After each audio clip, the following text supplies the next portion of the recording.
bitangaza mu mibereho itandukanye y'ubuzima bwa buri munsi.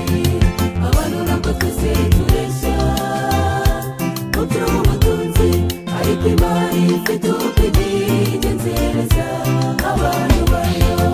Wari ukwiye kunyurwa n'ibyo wahawe, muri bike na byinshi ufite ujye wibuka gushima Imana, kandi uzirikana ko ibyo utunze byose muri iyi si ntibyari bikwiriye kukwibagiza aho byavuye, ko bitangwa n'Imana bisumba byose, inayigenera buri wese ikamuha ibikwiriye mu gihe nyacyo.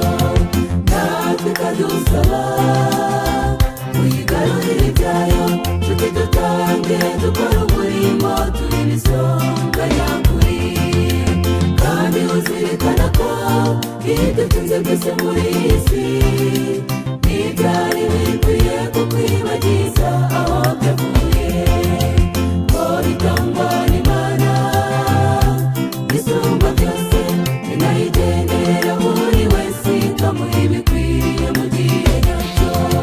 Natwe ikadusaba kuyigarurira ibyayo, nshuti dutange dukora umurimo turi ibisonga nyakuri.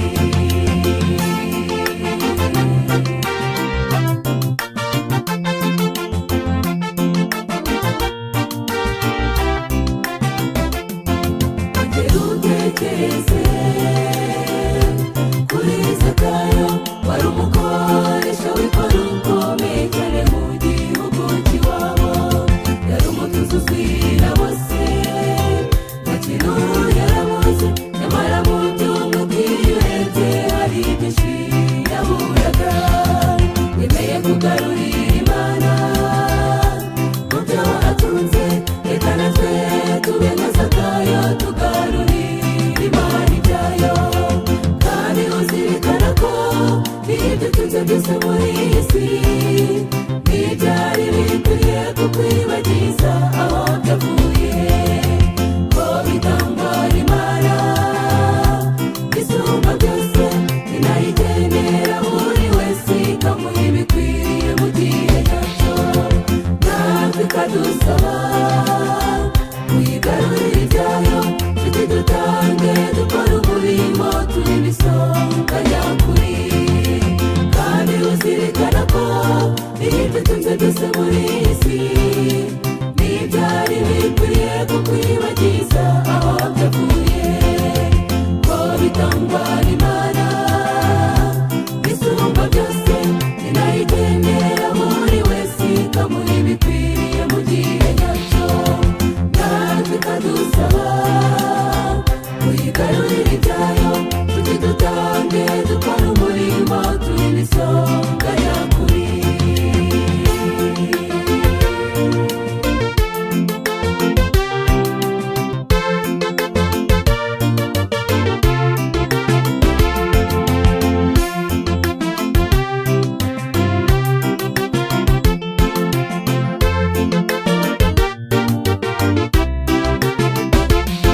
Subiza ibitekerezo inyuma mu buzima bwawe, mu mibereho myiza cyangwa mibi wanyuzemo, bizwi n'Imana nta kibaho kidafite impamvu.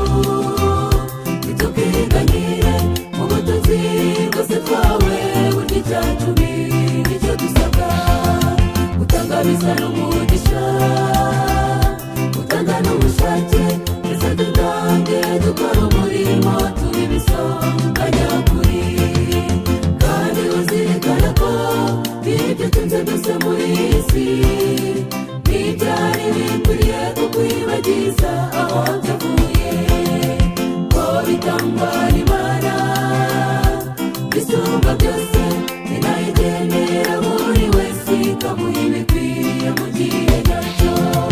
Natwe ikadusaba kuyigarurira ibyayo, nshuti dutange dukora umurimo turi ibisonga nyakuri, kandi uzirikana ko ibyo utunze byose muri iyi si